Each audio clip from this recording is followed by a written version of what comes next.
The outskirts of Silver Creek looked even rougher than the rest of the small frontier town.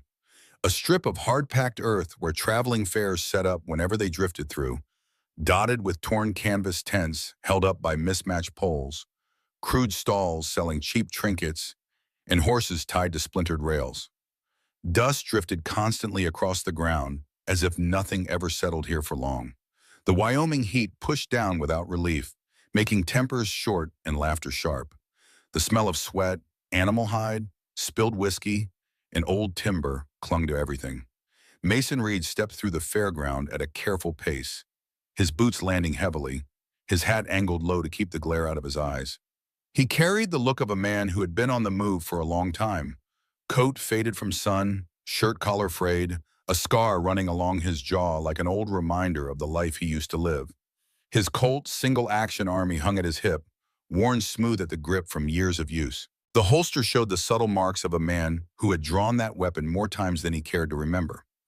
His body moved with the steady strength of someone who had worked ranches, ridden trails, and fought more than he ever wanted to. But his face held something quieter, the expression of a man who didn't expect to belong anywhere anymore. He had arrived in Silver Creek only that morning. He didn't come for entertainment or work. He came because he needed a place to stop, eat, repair his saddle, and decide where he was going next.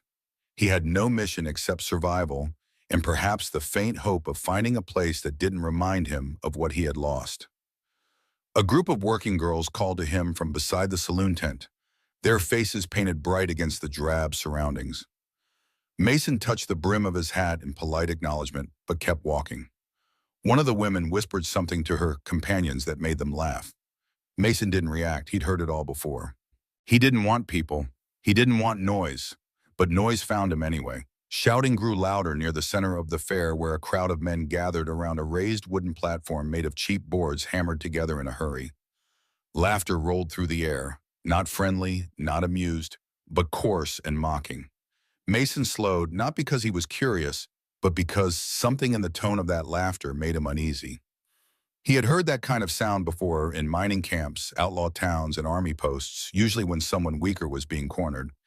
He angled himself slightly, enough to see past two men blocking the view, and then he froze. A young Apache woman stood on the platform with her wrists bound in front of her. Rawhide cut into her skin, leaving red marks. Dust covered her ankles, her legs, her dress. Her long black hair fell around her shoulders in tangled strands, a few leather-braided pieces hanging at the sides. A small tribal tattoo marked her wrist, barely visible beneath the bindings, but significant to those who knew Apache customs, the mark of someone of importance. Her bronze skin caught the sun in an uneven way, showing exhaustion, hunger, and days of mistreatment. Her torn deerskin dress clung awkwardly to her body. One side seam had split high up her thigh from rough handling. The neckline was stretched out and torn, exposing the soft line of her collarbone. The dress wasn't made to reveal anything. Its damage did that for her. The crowd looked at her like she was merchandise.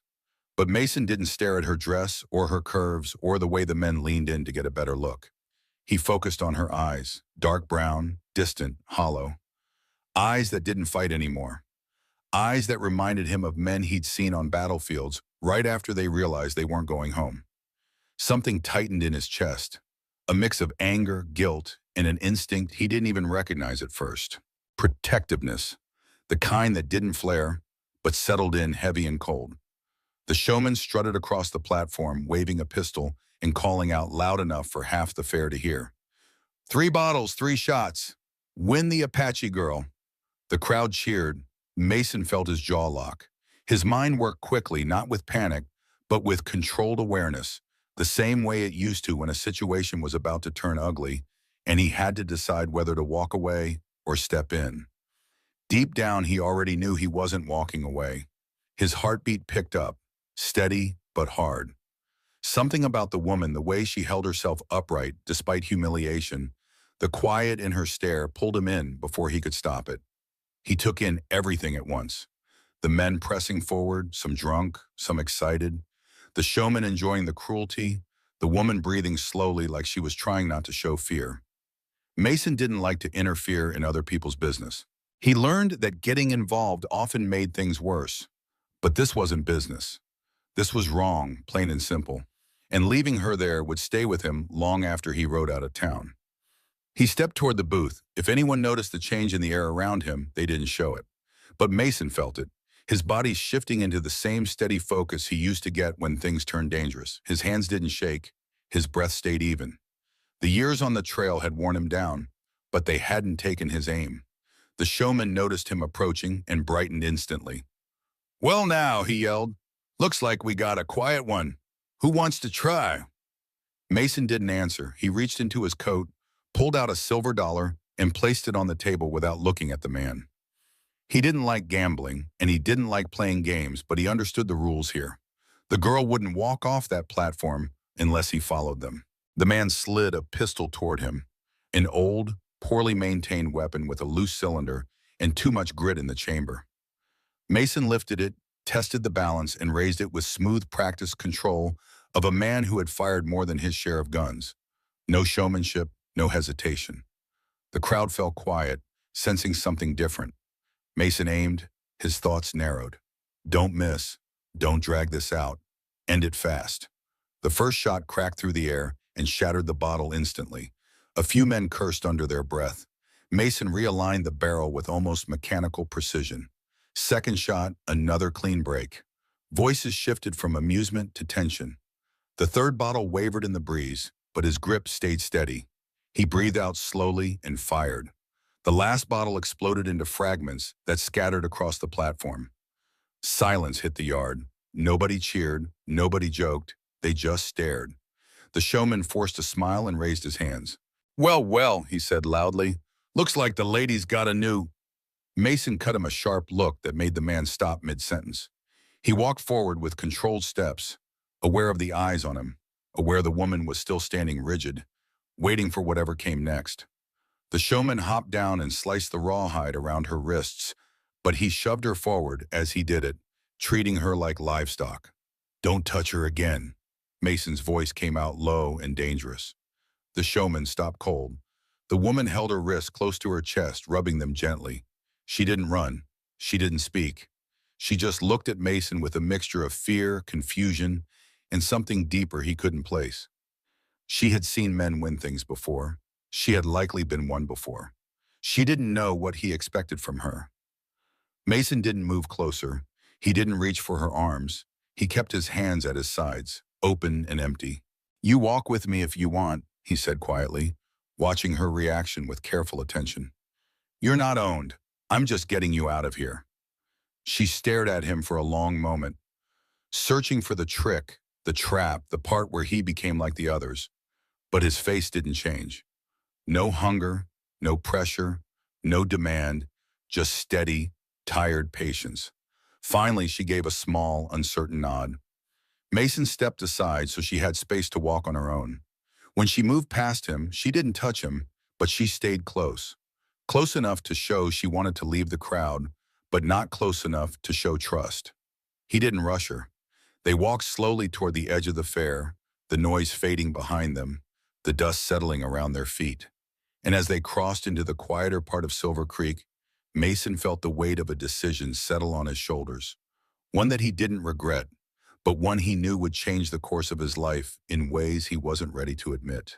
He had come to town for rest. He was leaving with responsibility, and for the first time in a long time, he didn't feel like running from it. They walked away from the fairground without speaking. The noise behind them faded into a dull echo as the open street of Silver Creek stretched ahead.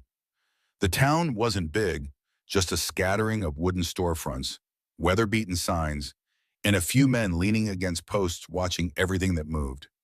But it looked enormous, unpredictable, full of unfamiliar eyes to the Apache woman. She kept her steps measured, close enough to Mason to show she didn't want to be left alone, but not close enough to touch him. Her shoulders stayed stiff, her breathing shallow. Every sound made her flinch slightly, a reaction Mason noticed each time. He kept his pace slow on purpose. He didn't look at her directly, knowing sudden attention sometimes frightened people who had been handled roughly, but he observed her in his quiet way. How she held her bound wrist tightly against her stomach, how she scanned the street for exits, how her bare feet inside of those thin moccasins dragged from exhaustion. He could see she hadn't eaten properly in days, maybe longer. A few people stared openly, others whispered. Most looked away quickly, unwilling to get involved with anything that might bring trouble. Mason ignored them. His focus stayed on keeping distance between the woman and the man who wandered too close. When one ranch hand stepped forward, as if curious, Mason turned his head and gave a look sharp enough to cut the air between them. The man stepped back immediately. As they neared the livery stable, she slowed. She looked at the building with uncertainty, her eyes flicking between the doors, the roof line, the shadows inside. The question she didn't voice was clear enough. Is this where he takes me? What does he expect? Mason stopped too, turning slightly so she could see his face without feeling cornered. There's a room above the livery, he said, speaking evenly. I rented it this morning.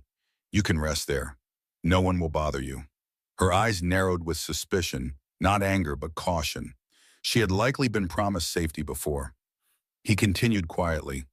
I sleep downstairs in the tack room, separate. The tension in her shoulders changed, not disappearing, but shifting as if his words removed one fear, but left a dozen others. She looked at him. Really looked, trying to measure what kind of man he was. His face wasn't soft, but it wasn't hungry either. He didn't linger on her torn dress. He didn't reach for her, he simply waited for her decision. She finally nodded. Inside the livery, the stable hand, an older man named Whit, lifted his head as they entered. His eyes lingered on her torn dress, then flicked to Mason, silently asking if trouble was following. Mason shook his head once. I'm using the room upstairs, Mason said. Need water and a blanket. Whit handed them over without questions. The way Mason moved, the way he kept himself between the woman and the doorway told Whit everything he needed to know. Whatever story lay behind this, the cowboy wasn't looking to hurt anyone. Mason led her upstairs, stopping at the top of the narrow wooden steps. He didn't enter first. Instead, he stepped aside and gestured. You go ahead, he said. You'll feel safer seeing the place before I walk in. She hesitated. She didn't trust doors. She didn't trust closed rooms, but she stepped inside slowly, her eyes scanning every wall, every corner. The room was small, a cot against one wall, a wash basin, a table with one stool, and a single window overlooking the dusty street. Simple but clean. No ropes, no chains, no hidden men. She exhaled quietly, a tiny sound, almost nothing, but Mason heard it. He stayed in the doorway. You can lock the door from the inside, he said. I won't try to come in. Another pause. She tested the latch gently. It worked. She looked back at him with a mixture of confusion and stress. It was the first time she had been offered privacy in a very long time, and she didn't know what to do with it. He set the blanket on the table and placed the water jug down slowly, avoiding sudden movements. Tell me if you need anything, he said. Food, bandages, space. He lifted a hand briefly, not to touch her, but to show honesty. You're not a prize, you're not owned. I just didn't want to leave you with that man. She stared at him, her eyes searching for lies. She didn't trust his kindness. She couldn't, not yet. But there was no fear in her gaze now, only confusion and something faintly like relief. When she didn't answer, Mason stepped back toward the stairs. I'll be downstairs, he said. The latch will hold. She watched him go until his boots disappeared down the steps. For a long moment, she stood in the middle of the room, her arms wrapped around herself, breathing slowly, as if the air felt different here. She touched her wrists, red and tender from the rawhide. She touched the torn edge of her dress, not with shame, but with the practicality of someone who had worn damaged clothes before. Her eyes drifted to the window. She checked the street, expecting someone to follow. No one did. Below, Mason settled into a chair in the tack room, elbows on his knees, hands folded. He stared at the floorboards above him, listening to her footsteps. His mind replayed everything. Those empty eyes on the platform, the torn dress, the way the crowd watched her like an object. He felt anger again. But more than that, he felt responsibility. He did not know her name. He did not know where she came from. He did not know what she wanted now that she was free of the fairground. But he knew one thing clearly. He wasn't riding out of town until he was sure she was safe. Outside the stable, he noticed a few men from the fair drifting around, pretending to loiter. He knew what that meant. They weren't done with what they thought they lost. He rested a hand on the gun at his hip. If they tried anything, they'd have to go through him. Upstairs, the woman moved to the cot and sat carefully, her breathing still slow, her body tired. She wrapped the blanket around her shoulders and looked toward the door again. For the first time since her capture, she allowed herself to lie back, not deeply, not fully trusting, but enough to feel the difference between captivity and a small room offered without demand. Her thoughts were tangled with fear, exhaustion, and a cautious curiosity. Why did he help her? What did he want? Would he leave? Would others come? But one thought felt solid even in the uncertainty. He didn't try to touch her. She closed her eyes for a moment, letting the first sliver of safety settle in the quiet space. Downstairs, Mason leaned back, exhaled, and accepted the new truth settling over him like a slow weight. He had no intention of walking away from this woman or whatever danger followed her. Not tonight, not tomorrow, maybe not ever. Night settled over Silver Creek slowly, bringing a cooler wind that pushed dust across the street in thin sheets. Lanterns flickered along the storefronts, and most of the fairground noise faded as the crowd drifted toward the saloons. Inside the livery, the light dimmed to a warm orange glow that reached only the edges of the tack room where Mason sat, elbows on his knees, listening to the faint movements above him. Every small sound, footsteps shifting on the wooden floor, the creak of the cot, the soft thud of the water jug, told him she was still awake. He didn't blame her. After what she'd been through, sleep wouldn't come easily. He leaned back, the chair groaning under his weight, and rubbed a hand over his jaw. His thoughts kept circling the same questions, ones he hadn't let himself ask in front of her. Who had taken her? How long had she been held? Was someone looking for her? Were the men from the fair the only danger here? Or was there someone worse? Most importantly, would she want to stay with him once she could make her own choices? He didn't like the way that last question tightened his chest. Upstairs, the woman sat with her knees pulled close, wrapped in the blanket. She hadn't removed her dress, not because she didn't want to, but because she didn't know if she was safe long enough to lie down unguarded. She listened carefully to the noises outside the window, watching shadows move along the street. At one point, she heard two men talking and recognized their voices from the fair. Their tone was low and angry. She didn't understand the words, but she understood intentions. They hadn't forgotten her. She stood and moved to the window, keeping herself hidden behind the curtain. She looked down and saw them, two ranch hands lingering near the edge of the stable, pretending to check their horses, but glancing toward the building too much. She pulled back quickly, her heart thudding in her chest. Then her eyes turned to the door. The latch was still down. Mason told her it would hold, but she had lived through enough escapes and captures to know that locks didn't stop determined men.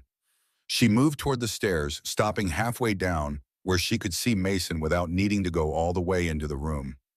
He looked up when he heard her footsteps. He didn't rise quickly or reach for her, and that made her pause less. She pointed toward the window above and said softly, "Men outside."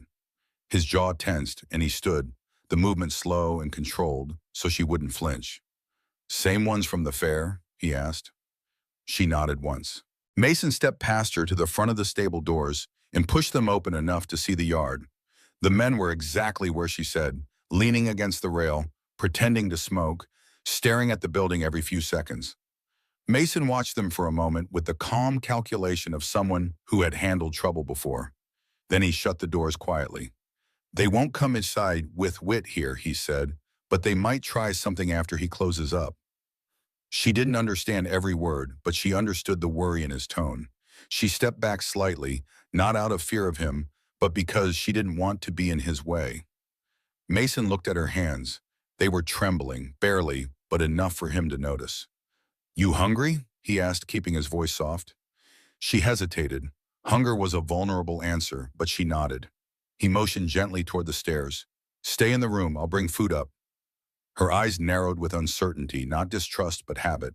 So he added quietly, "I'll leave it at the door if you want." That eased her posture a little. Before she returned upstairs, she paused, touching the sleeve of his coat lightly with two fingers. The gesture wasn't affection, It was communication. "Thank you, I understand. Please, be careful." He gave a small nod back. Mason stepped out the side door toward the hotel kitchen where he knew he could buy a plate of stew and bread at this hour. He walked with the kind of deliberate steadiness that didn't draw attention, but warned anyone watching that he wasn't an easy target. The two ranch hands straightened when he passed, clearly reevaluating whether following the Apache woman had been worth the risk. Mason didn't stop, didn't look at them long, just enough to let them know he had seen them, measured them, dismissed them.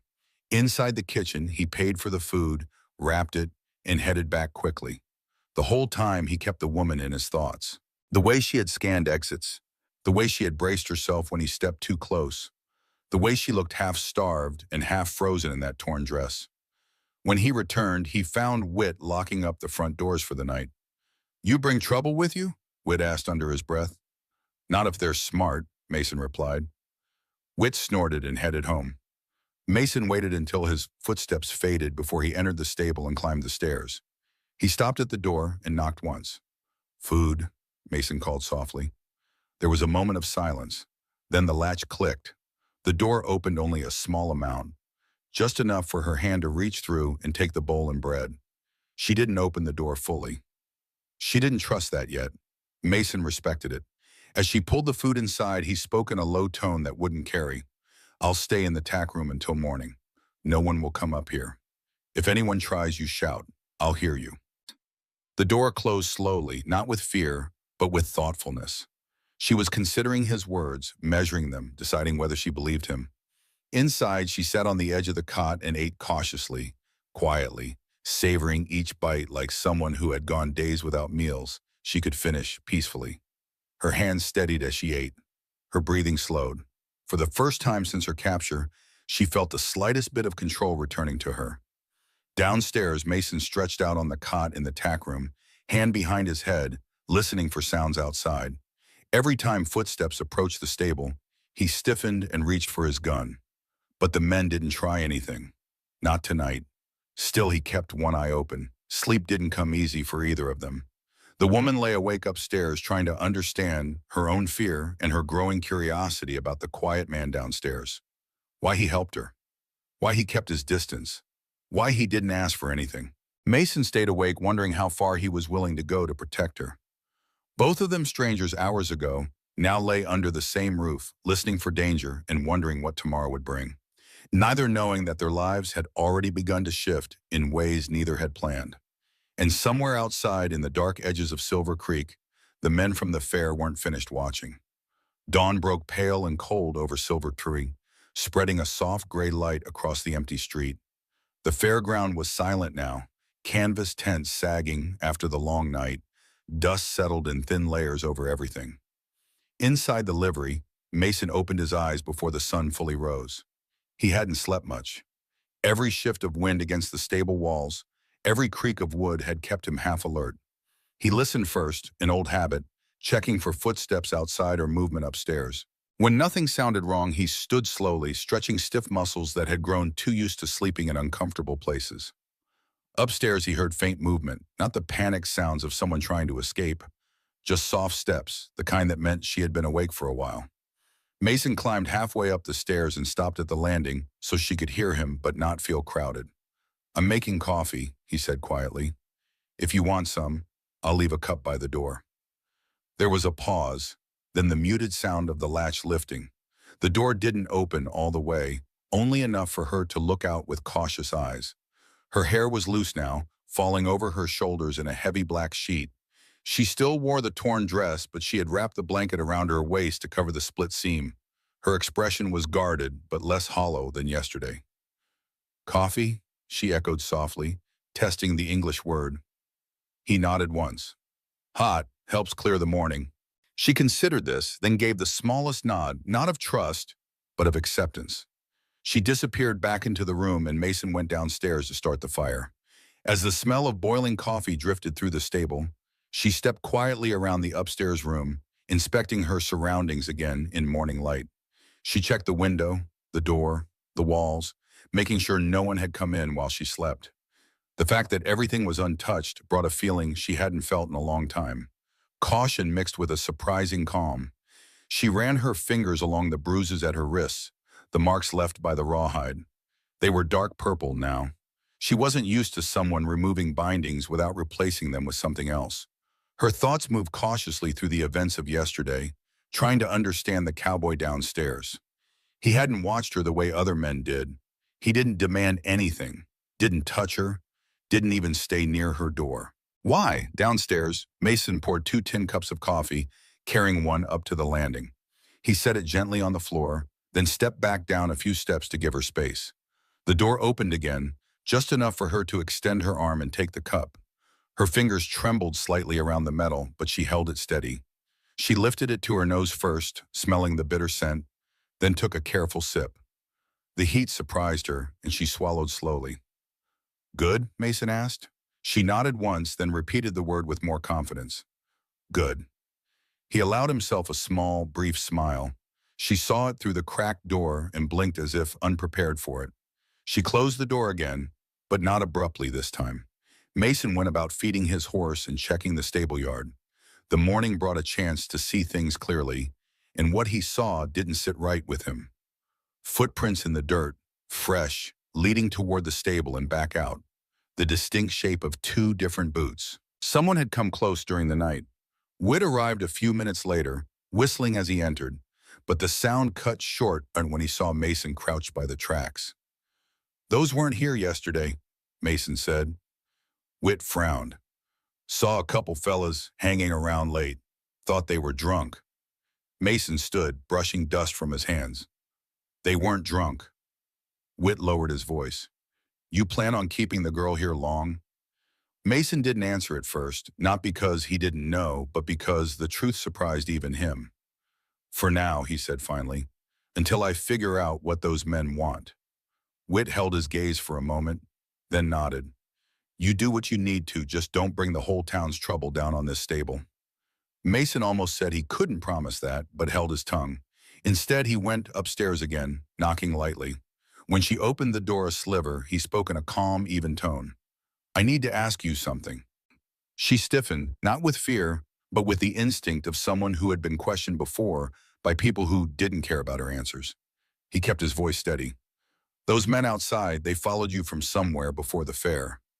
She hesitated. Her breathing quickened slightly. Not panic, painful memory. Then she nodded. He waited but didn't push for more. She surprised him by continuing on her own, speaking in her careful, accented English. Taken near river, 3 days, many men, sold, traded, then sold again. She closed her eyes briefly, gathering strength. Last man, bring me to fair. Mason felt something tighten inside him, something quiet but sharp. He kept his expression under control, but his jaw clenched. Were they soldiers? He asked carefully. Or outlaws, or... He didn't finish the question. He didn't want to put words in her mouth. She shook her head. Us soldiers, drunk men looking for trade. Then fight. Then I run. They catch again. Mason exhaled slowly through his nose. That explained the torn dress, the bruises, the exhaustion. It also explained why the men outside weren't giving up. She looked at him carefully, trying to judge if he believed her or if he would turn against her like others had. But Mason's face had changed in a different way. A quiet, controlled anger that wasn't aimed at her. He nodded once, thank you for telling me. She looked relieved, not because the truth was out, but because he didn't accuse her, didn't question her worth, didn't speak to her like something owned. He stepped back down the stairs. You stay inside today. Don't open the door unless it's me or Whit. She watched him go with a new expression. Not trust, not yet, but something close to willingness. Mason saddled his horse a few minutes later, tightening the cinch with deliberate strength. If the men outside thought she was unprotected, they were wrong. He had questions to ask around town about the fair, about the traders, about the men who had been lingering. He was beginning to understand something he hadn't admitted to himself. He wasn't helping her because he won her in a game. He was helping her because she had no one else. As he mounted up, she watched him through the upstairs window. She didn't understand why he was leaving, but sensed it wasn't abandonment. His posture was different from the men who deserted her before. He didn't ride for freedom. He rode with purpose. And in that moment, for the first time since she had been taken, she felt something she hadn't expected. Hope. Mason wrote it out with the same controlled focus he used during trail jobs years ago. His eyes scanning the street, the alleys, and the faces of anyone watching him pass. The horse moved at a steady walk, its hooves kicking up small clouds of dust that drifted across the morning air. He wasn't heading anywhere specific. He was circling the town, taking the long route, making himself visible. So the men from the fair understood one thing. He wasn't hiding and he wasn't afraid to be seen. Inside the makeshift sheriff's office, a small room with a warped desk and a wall of outdated wanted posters, he asked a few questions. Nothing direct, nothing that would draw suspicion, just enough to get the answers he needed. The sheriff wasn't in. The deputy sat behind the desk, boots up, half asleep. Fair brought in rough men this time, Mason said. The deputy stirred, shrugging. Yeah, a bunch of drifters and gamblers, a couple of ranch hands from down south. Trouble types. 2 of them hanging around the livery last night, Mason replied. Like they lost something. The deputy rolled his eyes. Probably drunk. Mason didn't bother correcting him. Some men could identify danger. Others couldn't see it even when it stood in front of them, holding a knife. He asked a few more questions quietly about the fair owner, the traveling groups, any Apache captives brought through recently. The answers weren't encouraging. No one wanted trouble. No one wanted to admit they saw anything. No one wanted responsibility. But as he was leaving, an old trapper smoking a pipe outside mentioned something that made Mason pause. Them ranch hands ain't just ranch hands. They ride with Jake Harlan sometimes. Him and his boys been taking Indians up north. Army pays for information, and them tribes pay ransom for important folk. Mason kept his expression neutral, but his mind was working quickly. Harlan. He'd heard that name on the trail, a bounty hunter who didn't care much about bringing men back alive. This Harlan in town? Mason asked casually. The trapper shook his head. Not yet, but where his boys are, he ain't far behind. Mason nodded his thanks and walked away, his mind circling the new information. If the Apache woman was valuable to someone like Harlan, she was more than just a random captive. The small tattoo on her wrist, the quality of her dress despite its damage, the way she carried herself even in fear, it all suggested someone of importance, someone worth coming after. He rode back toward the stable, his decision already made. They couldn't stay in town, not with Harlan possibly on his way. The man had a reputation for persistence, and more importantly, for cruelty. Upstairs, the woman watched him return through the narrow gap of the window, the blanket still wrapped around her lower half. She hadn't eaten since the night before, except for a little bread she saved. Fear wasn't eating at her now. Uncertainty was. She kept expecting him to bring news that she had to be moved, hidden, handed over to some authority. She had learned that even men with good intentions could become frightened when danger grew close. When Mason walked into the stable, she stepped back from the window, not wanting him to see how closely she had been watching. She listened for his boots on the stairs. They came a minute later. He stopped at the landing, keeping his voice soft so she wouldn't feel cornered. Got food, he said, going to leave it by the door. She opened the door slightly, not wide, not inviting, just enough to show she wasn't afraid of him. The morning light touched her face, showing the fading bruises, the tired eyes, the tension that still lived in her shoulders.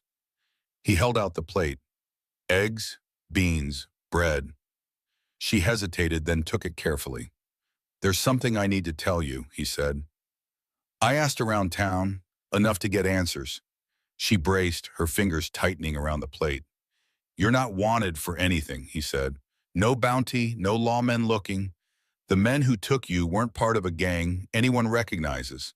Just drifters. Mean ones. She lowered her eyes and nodded slowly. It matched what she already knew. She had been taken for profit, not politics. Mason continued, still calm, still deliberate. But they're still here, 2 of them at least. They've been asking questions around the saloon. She swallowed hard. Won't take me again, she said. Her voice held the edge of someone who had already decided to die fighting rather than be captured a second time. No, Mason agreed. His breathing hitched, and he made a conscious effort to soften his posture, not stepping closer, not raising his voice. "I won't let that happen." She lifted her gaze to him, then, not defiant, not pleading, studying his face with the serious weight of someone deciding whether to believe a promise. He didn't blink.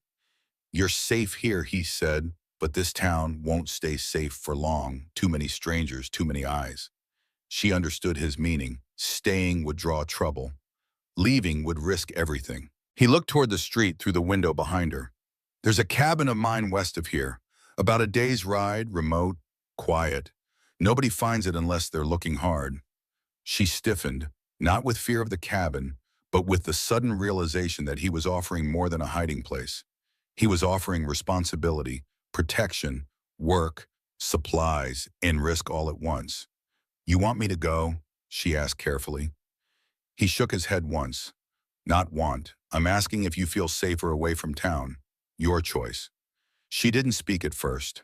She set the plate down slowly on the table, her fingers tapping against the wood as she weighed the decision. She thought about the fare, the men, the long days tied, the nights worse than days. She thought about yesterday, Mason stepping between her and a crowd without hesitation. And she thought about the room upstairs, the lock that held, the food left at the door without demand, the coffee offered without pressure. Then she said quietly, "Cabin better." Mason nodded, relieved, but careful not to show too much of it.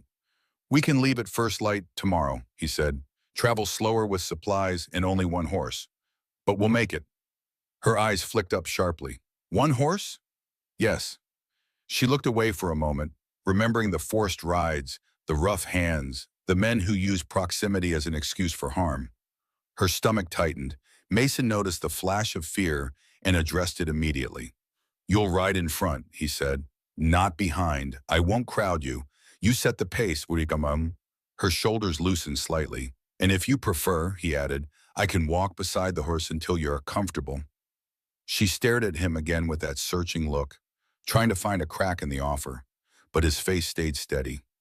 No expectation, no hidden intention. Finally, she said, "I ride in front." He nodded once. "We'll do it your way." She hesitated before closing the door, then said something so soft he almost missed it. "My name, Nara." Mason's eyes softened just enough to be noticeable. "Mason," he answered. Her lips parted slightly in acknowledgement, almost a faint smile before she shut the door. Downstairs, Mason prepared supplies for the journey, checking his gun, packing water, rope, and enough food for 2 days. He moved with purpose. Protecting her wasn't an accident now. It was a decision. Upstairs, Nara sat on the cot, her hands wrapped around the cup of leftover coffee. She whispered his name once under her breath, testing its sound. She didn't trust him fully. Not yet. But she trusted him more than anyone else alive. And that was enough to make her breathe easier as the morning light filled the small room and the long road towards safety began to take shape. The morning they left Silver Creek dawned quiet and gray. A thin mist hung over the street, turning buildings into shadowy outlines against the pale sky. Mason had risen before first light, preparing the horse, checking supplies, and scanning the area around the livery for unwelcome visitors. The town still slept, only the occasional lamp burning in a distant window as he worked. When everything was ready, Mason climbed the stairs to the room above the stable and knocked softly on the door. The latch lifted almost immediately. Nara had been awake for hours, too anxious about the journey ahead to sleep. She stood in the doorway, the blanket still wrapped around her waist to cover the tear in her dress, her hair pulled back in a simple braid.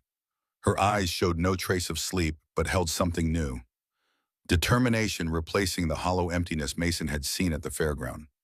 "Ready?" he asked. She nodded, pulling the blanket tighter around her. Mason noticed her hands weren't trembling anymore. Progress, he thought, small but real. They left through the back of the stable, avoiding the main street. Mason helped Nara onto the horse, careful not to touch her more than necessary as she settled into the front of the saddle. He handed her the reins, then mounted behind her, keeping the promised distance between them.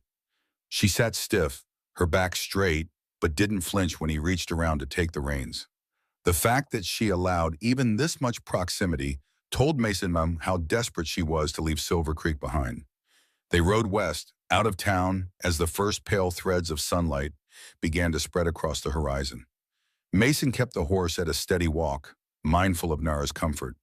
Neither spoke as they passed the last scattered buildings and entered the open country. Only when the town had completely disappeared behind them did Mason feel Nara's shoulders loosen slightly. The Wyoming landscape opened before them, vast stretches of sage-covered plains rising gradually toward distant hills. Occasional stands of aspen and cottonwood marked the paths of creeks through the otherwise open terrain. The air smelled of dust and wild sage, clean and sharp in the morning coolness.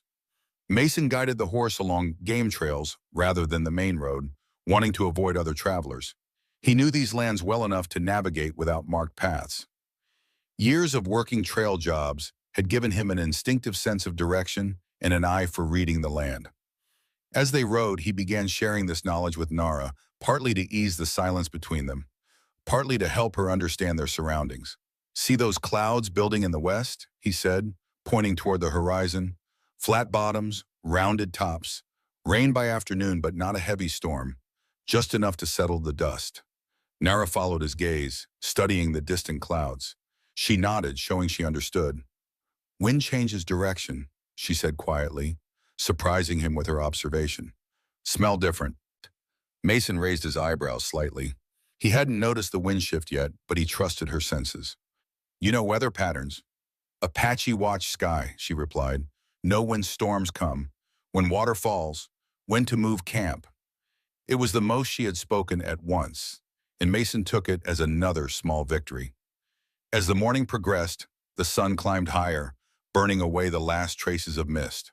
The horse maintained its steady pace, hooves thudding softly against the dirt. Mason pointed out various landmarks, a distinctive outcropping of rock, a lone pine standing sentinel on a distant rise, the faint line of mountains that marked their westward destination. "My cabin sits in those foothills," he said. "Built it 3 years ago when I needed somewhere quiet." Nara looked toward the distant mountains, far from people. "That's the idea." They stopped at midday near a small creek lined with cottonwoods. Mason dismounted first, then stepped back to give Nara space to do the same. Her legs were stiff from the long ride, and she moved carefully, easing herself down from the saddle. Mason pretended not to notice her discomfort, knowing pride when he saw it. He busied himself with the horse while she stretched her legs, walking a few paces away to scan their back trail. The creek provided welcome relief from the heat, its water cool and clear over smooth stones. Mason filled their canteens while Nara knelt downstream, washing her face and hands with careful, deliberate movements. When she finished, she remained by the water, examining her reflection in the still surface. Mason watched from the corner of his eye as he prepared their sparse meal. His attention caught on the small tribal marking visible on her wrist beneath the fading bruises. "That mark," Mason said, nodding toward her wrist, "means something special?" Nara hesitated, clearly weighing how much to reveal. Trust came hard to her as it did to him. Finally she spoke. "Father is chief. This shows his bloodline." Mason nodded slowly, pieces falling into place. The quality of her dress despite its damage, the way she carried herself even in fear, the value Harlan saw in her. She wasn't just any captive. She was a chief's daughter. "That's why they didn't give up," he said. "Yes." She looked away, back to the water. "Worth more than others." Her voice carried no self-importance, just a statement of fact, and an undercurrent of bitterness at being reduced to a commodity. "Your father's people," Mason asked carefully. "They looking for you?" Nara's expression darkened. Maybe think I dead, many days since taken." She stood then, ending the conversation, and moved to sit in the shade of a cottonwood. Mason didn't press. He brought her food, set it nearby, and returned to check on the horse. As he adjusted the saddle, he noticed her watching him, studying his movements with careful attention. "Why you help?" she asked suddenly. "No reason for you." Mason continued his work, not looking up immediately. It was a fair question, one he'd been asking himself since the fairground. When he finally answered, his voice was quiet but clear. "Looked at you on that platform and saw someone who'd lost everything. I know what that feels like." He met her eyes then, allowing her to see the truth in his face. No elaborate explanation, no claim to heroism, just simple recognition of shared suffering. Nara held his gaze for a long moment, then gave a small nod of understanding. They finished their meal in silence, but it was a different kind of quiet now, less tense, almost companionable. As they prepared to continue their journey, Mason noticed Nara moving more comfortably around him, keeping her distance but without the rigid fear of before. Back on the trail, the weather changed just as Mason had predicted. Clouds rolled in from the west, casting cool shadows across the land. A light rain began to fall, not enough to soak through clothing, but enough to dampen the dust and bring out the rich scents of sage and earth. The steady patter of raindrops on wide-brim hats created a soothing rhythm as they rode. "Good for tracks," Nara said, breaking the silence. "Rain covers them." Mason nodded. "Makes us harder to follow." She turned slightly, just enough to look at his face. "You think they follow?" "Don't know yet," he answered honestly, "but I don't trust empty land." They continued westward as the afternoon wore on. The rain stopped, leaving the sage glistening and the air fresh. The land began to change, rising in gentle swells toward the distant foothills. Scattered stands of pine appeared, growing thicker as they moved into higher country. The horse picked its way carefully over the increasingly rocky terrain, sure-footed but cautious. Mason kept his eyes moving, scanning both ahead and behind. Years on the trail had taught him never to trust apparent solitude. As they crossed a narrow ridge, he spotted something that made him tense, the distant flash of sunlight on metal, too brief and deliberate to be natural. "Hold up," he said quietly, placing his hand on the horse's neck to steady it. Nara sensed his change immediately. "What?" "Not sure. Might be nothing." But his tone said otherwise. He guided the horse into a stand of pines, where they were hidden from view of the trail. Dismounting, he helped Nara down, then reached for his rifle, the Winchester .73 he kept carefully maintained despite its age. "Stay with the horse," he said. "I'm going to have a look." Nara caught his arm, surprising both of them with the contact. "No, not alone." Her eyes held genuine concern and something more, the look of someone who had seen people walk away and never return. Mason considered arguing, then nodded. He wasn't her keeper. She had survived this long by making her own choices. "Stay low," he said. "Move quiet." They secured the horse and moved through the trees, keeping to shadows and natural cover. Mason led the way, rifle ready but not raised, conserving energy. Nara followed so silently he had to glance back several times to confirm she was still there. She moved like someone born to forest and mountain, each step placed with instinctive precision. They reached a rocky outcrop that provided a view of the trail below. Mason lay flat, motioning for Nara to do the same. Together they watched and waited. Minutes passed in tense silence. Then movement caught their eye. 3 riders making their way slowly along the trail they had just traveled. Even from this distance, Mason recognized the distinctive shape of one man's hat and the way another sat his horse. The same men from the fair in Silver Creek. "Ranch hands," Mason whispered. "Same ones watching the livery." Nara's breathing quickened slightly. "They track us." "Looks that way." They watched as the men studied the ground, following the hoof prints Mason's horse had left before the rain started. One rider pointed toward the ridge where Mason and Nara now hid. "They know which way we're headed," Mason said, "but not exactly where." Nara turned to look at him, her eyes serious. "What we do?" Mason considered their options. They could continue hiding, but that only delayed the inevitable. They could confront the men now, but that meant exposing Nara to danger. Or they could change their route, try to lose the trackers in rougher country. "We need to move," he decided. "Head north through the high country, then circle back west. More difficult terrain, but harder to follow." Nara nodded, accepting his strategy. They retreated to where they had left the horse, moving carefully to avoid dislodging stones or breaking branches. Mason helped Nara mount, then swung up behind her. "Hold tight," he said. "Going to be rough going for a while." She gripped the saddle horn as Mason guided the horse into a narrow game trail leading up into steeper country. The animal picked its way through rocky passages and between close-growing pines. Its breathing labored but steady. Mason kept them moving at a careful pace, mindful of both pursuit and the dangers of rushing on difficult terrain. As they climbed higher, the landscape changed dramatically. The open plains gave way to a series of steep ridges, and deep draws covered in pine and aspen. Natural passages became harder to find, forcing them to zigzag through dense stands of trees and across rocky slopes. The horse was sure-footed, but tired more quickly in the thin air. By late afternoon, they had gained significant elevation. Mason finally called a halt in a sheltered draw where a small spring bubbled from beneath a rock face. The spot offered natural protection, a steep cliff at their back, dense trees screening them from below, and a clear view of the approach. "Rest here," Mason said, dismounting. "Horse needs it, and so do we." Nara slid down from the saddle with more confidence now, her body adapting to the rhythm of riding. She moved to the spring and drank deeply, then splashed water on her face. The cold mountain water seemed to revive her spirits. Mason tended to the horse, removing the saddle to let the animal cool, checking its legs for any strain from the difficult climb.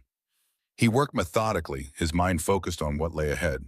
The pursuers would have a harder time tracking them through the rocky terrain, but men like that didn't give up easily, not when money was involved. As he finished with the horse, he noticed Nara gathering something from among the rocks and trees. She returned with a handful of plants, small green leaves, roots, and a few berries. "Medicine," she explained, seeing his curious look. "Good for pain, for cuts." She gestured to her wrists, where the raw hide marks were healing slowly. Mason watched as she crushed some of the leaves between flat stones, adding a few drops of water to make a paste. Her movements were practiced, confident. This was knowledge passed down through generations. "You were a healer," he observed. "Learning to be," she corrected. Before, she didn't finish the sentence, but she didn't need to. She applied the paste to her wrists, then offered some to Mason. "For your shoulder, you hurt." He blinked in surprise. He hadn't mentioned the old wound that sometimes ached in changing weather, a souvenir from his army days. "How did you know?" "Way you move," she said simply. "Careful with right arm when tired, less strong." Mason accepted the medicine with a nod of thanks, impressed by her observation. He applied it to his shoulder, feeling a cooling sensation almost immediately. "Army?" she asked. "Long time ago," he replied. "War between the states." Her expression darkened slightly at the mention of soldiers, but she didn't withdraw. "Which side?" "Union. Joined up in '63 after Gettysburg. Thought I was doing something right." He shook his head. "War's never what you think it'll be." Nara looked at him with unexpected understanding. "Apache no war. Always fighting. Mexicans, other tribes, now whites. Always someone wants our land, our people." For a moment, they sat in shared silence. Two people from vastly different worlds united by their experience of conflict. The quiet between them felt different now, almost comfortable. As evening approached, Mason built a small, nearly smokeless fire using dry pine needles and dead wood. The flames gave little heat, but provided enough light to see by as darkness settled around them. He kept the fire small and deep in the shelter of rocks to prevent its light from being visible from below. They ate a spare dinner of jerky and dried fruit, conserving their limited supplies. Mason kept his rifle across his knees, his ears attuned to any sound from the forest around them. Nara sat across from him, the firelight throwing shifting patterns across her face. She seemed lost in thought, staring into the flames. "Tomorrow," Mason said, breaking the silence. "We'll head northwest for a few hours, then swing back toward the cabin. Ground gets rougher before it opens up. Might slow us down, but it'll slow them more." Nara nodded, accepting his plan. Then she asked, "This cabin, you live there long?"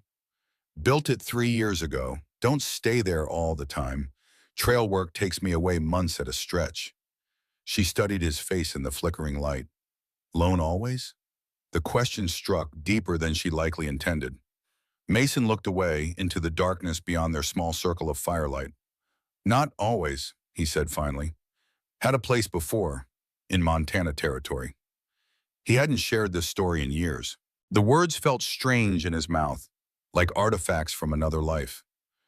"After the war, I claimed land under the homestead attacked, built everything from scratch, felled the trees myself, split the shingles, fitted each log."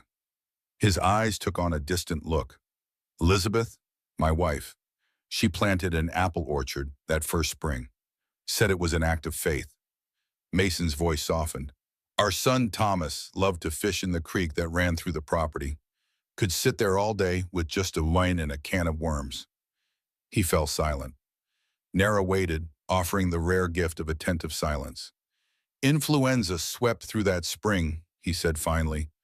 I was away driving cattle to market. By the time I returned, his words faltered.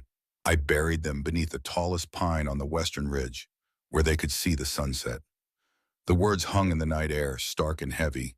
Mason didn't look at Nara, didn't want to see pity in her eyes. But when she spoke, her voice held only understanding. My mother died when I young, she said. Sickness come to village. Many die.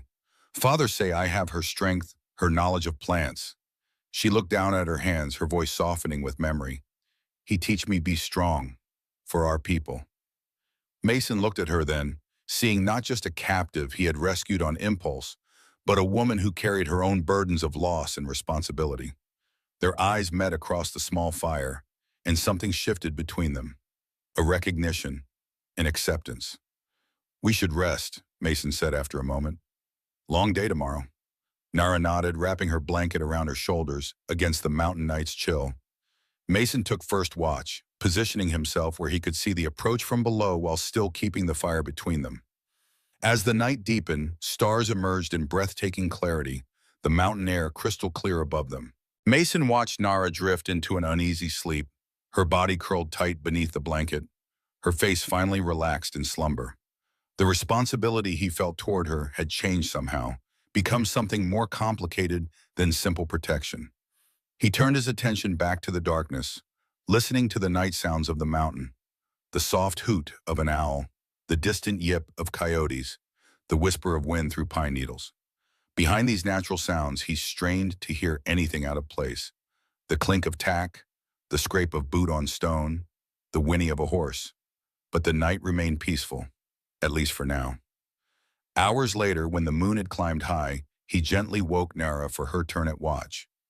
She came alert instantly, without confusion, a skill born of necessity. Mason showed her what to listen for, what to watch, then settled himself nearby, rifle within reach. Despite his exhaustion, sleep came slowly as his mind circled through plans and contingencies. When it finally claimed him, his dreams were a confused tangle of past and present, Elizabeth's face fading into Nara's, his son's laughter echoing through empty mountain valleys. He woke to Nara's hand on his shoulder, her touch light but urgent. The sky was just beginning to lighten, the stars fading into pre-dawn gray. She put a finger to her lips, then pointed down the slope. Mason sat up carefully, following her gaze. In the dim light, he could make out movement. 3 figures making their way slowly up the draw, leading their horses to minimize noise. Their pursuers had found their trail, despite the difficult terrain. How long? Mason whispered. Just now see them, Nara replied softly. Still far. Mason assessed their situation quickly. They had the advantage of higher ground and early warning, but they were outnumbered. Fighting might be necessary, but escape was preferable. Get the horse ready, he said. We need to move now. While Nara gathered their few belongings and prepared the horse, Mason studied the approaching men through a gap in the rocks.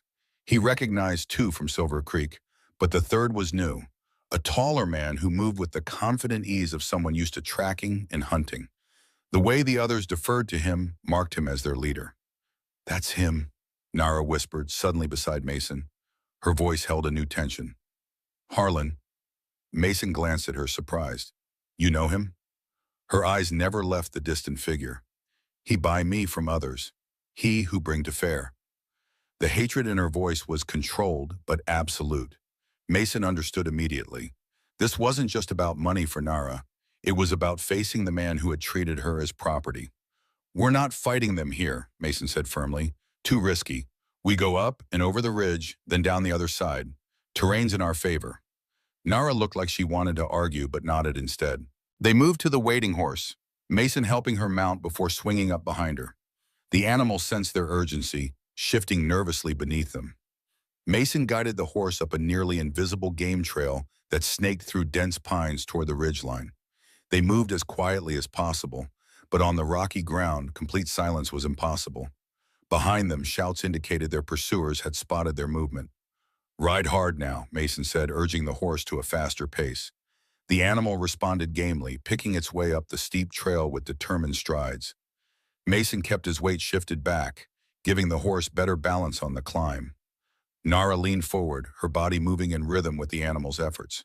They reached the ridgeline just as the first shots rang out, bullets whining through the trees around them. Mason didn't return fire. Shooting from horseback at that range would be a waste of ammunition.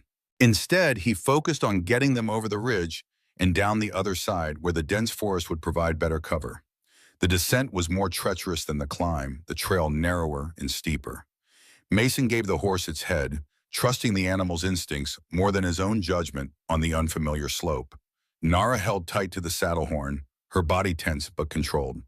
Behind them they could hear the sounds of pursuit, men cursing as they struggled up the same trail, horses snorting with effort.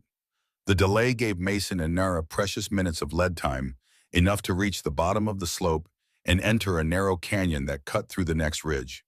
The canyon walls rose steep and high on either side, the floor barely wide enough for two horses abreast.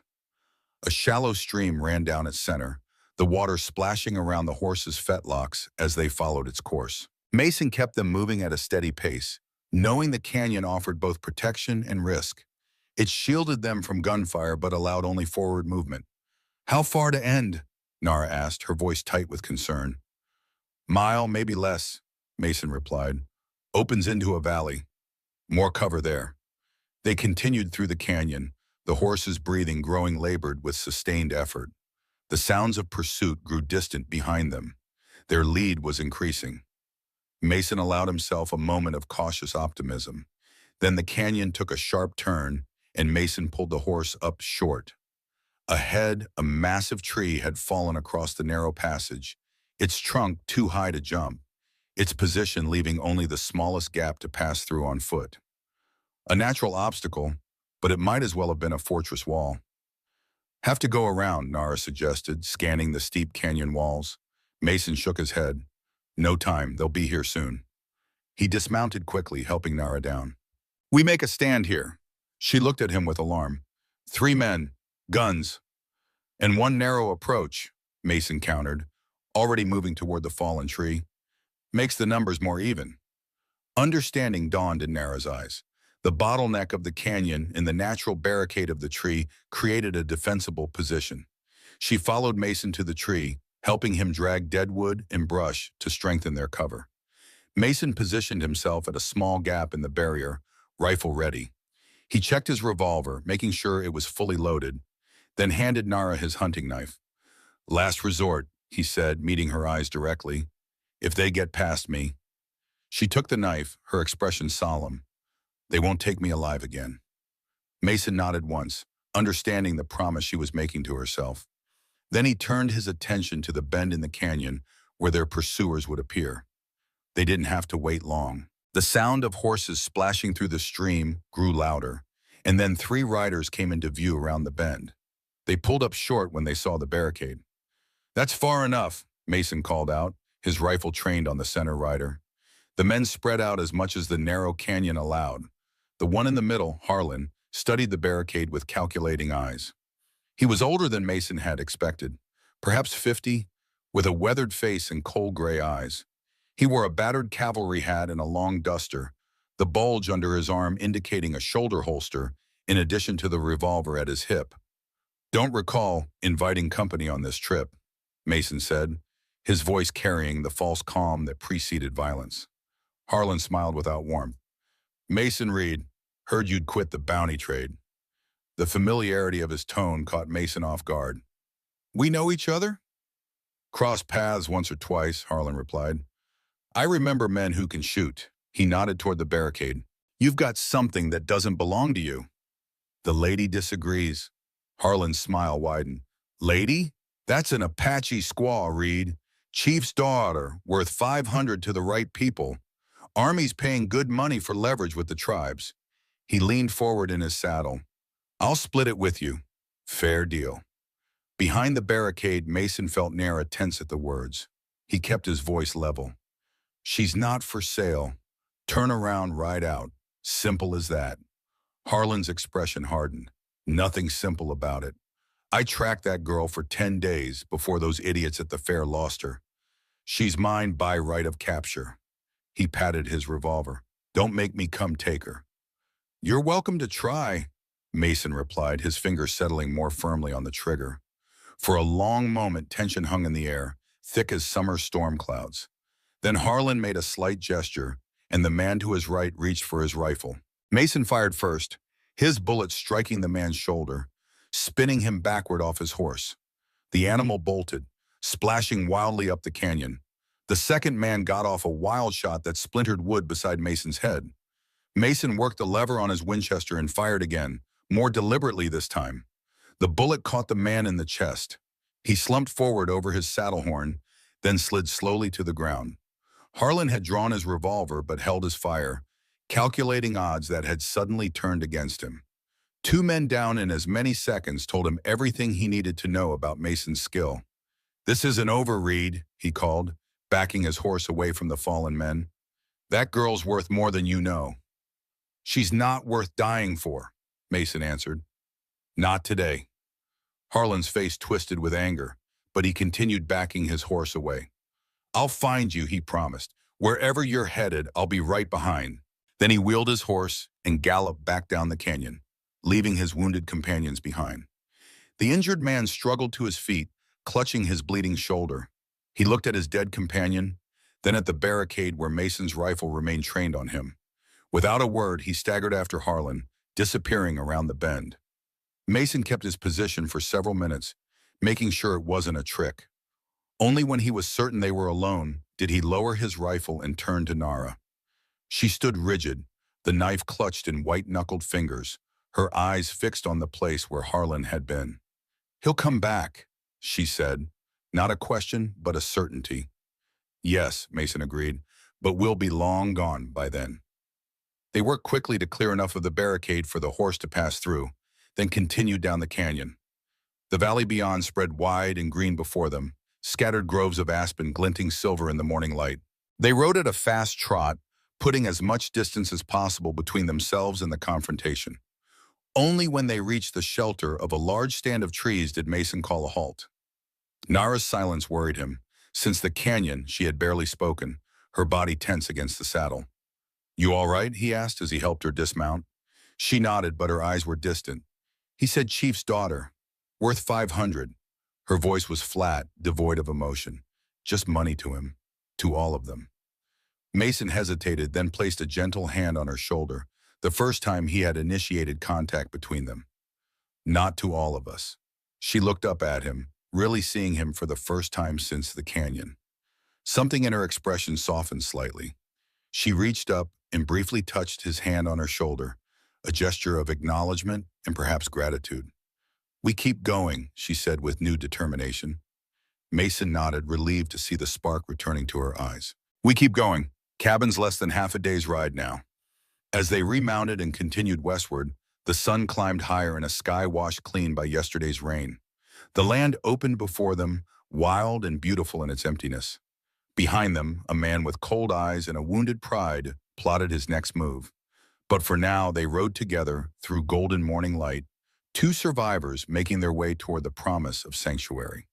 The foothills rose around them as Mason and Nara continued westward through the afternoon. The landscape changed steadily, pine forest growing denser, rocky outcroppings more common, the air cooler and sharper with elevation. Small streams crisscrossed their path, running clear and cold over stone beds.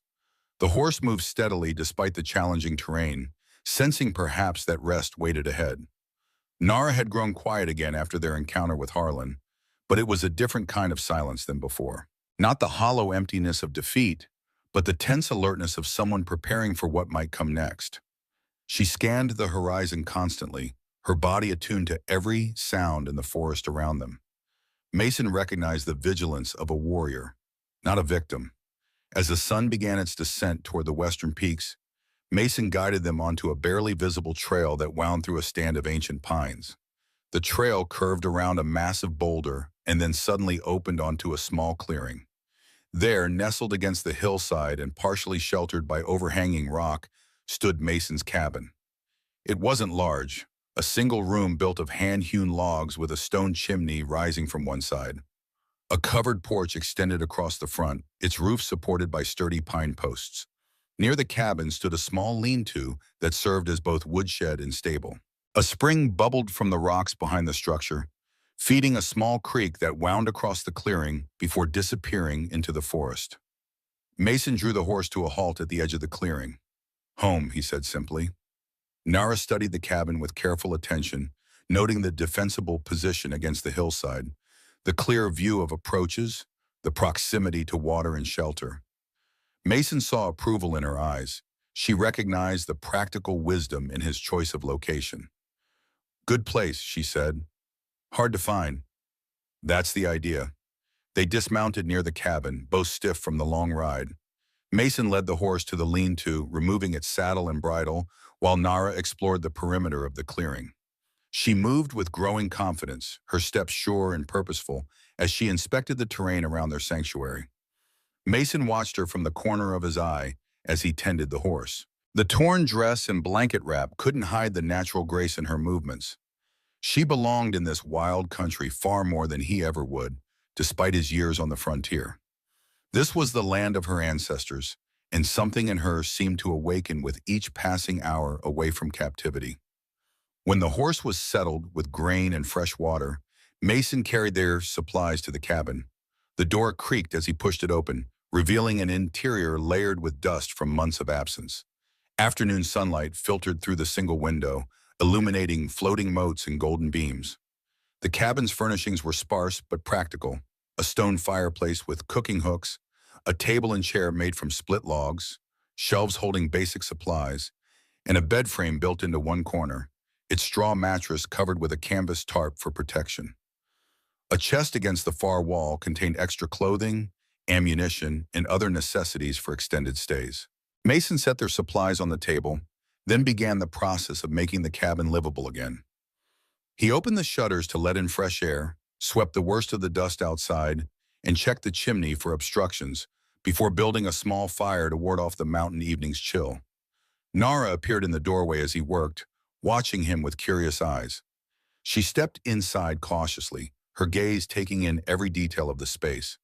"You sleep there," Mason said, pointing to the bed. "I'll take the floor." She looked at him, then at the bed, measuring his intention. When she found no threat in his expression, she nodded once in acceptance. "Need water," she said, gesturing to the canvas bucket hanging by the door. "For washing." Mason handed her the bucket. "Springs behind the cabin, water's cold but clean." She took the bucket and left, her movements more relaxed now that they had reached the relative safety of the cabin. Mason continued preparing for the evening, checking his supplies, arranging his bedroll on the floor near the door, positioning weapons within easy reach. Old habits from trail days that now seemed more necessary than ever. Through the window, he watched Nara kneel by the spring, filling the bucket before setting it aside. She loosened her hair from its braid, letting it fall in a black wave down her back. Then she cupped her hands in the spring and brought water to her face, washing away the dust of travel with slow, deliberate movements. The simple act held a ritual quality, as if she were cleansing herself of more than just physical grime. Mason looked away, feeling like an intruder on a private moment. He busied himself with preparing a meal from their provisions: dried beans softened in water, salt pork, and the last of their hardtack. Simple trail food, but hot and filling. When Nara returned, carrying the water bucket with both hands, her face and arms were clean, her hair combed with her fingers and rebraided more neatly. She set the bucket near the fire to warm, then joined Mason at the table. They ate in companionable silence as darkness gathered outside the cabin's walls. The food was plain but satisfying, and Mason noticed Nara ate with more appetite than before, another small sign of healing.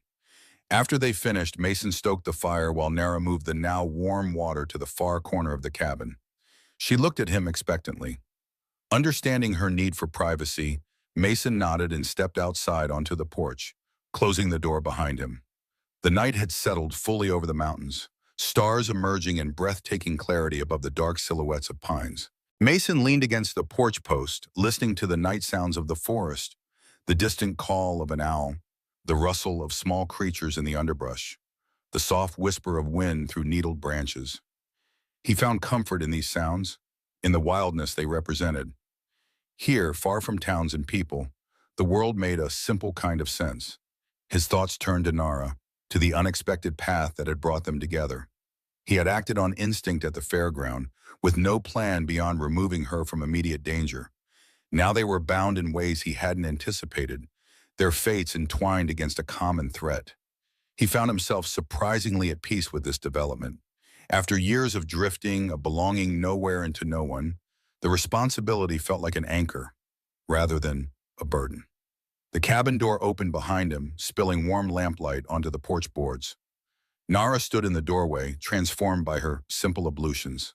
She had washed her dress as best she could, the torn seam roughly mended with what looked like plant fibers twisted into thread. Her face was composed, dignified, despite the lingering marks of her captivity. "Your turn," she said, gesturing inside. Mason nodded his thanks and entered the cabin while she took his place on the porch. The warm water was a luxury after days of Cold Creek bathing. He washed quickly but thoroughly, changing into the clean shirt and pants he kept in the cabin's chest.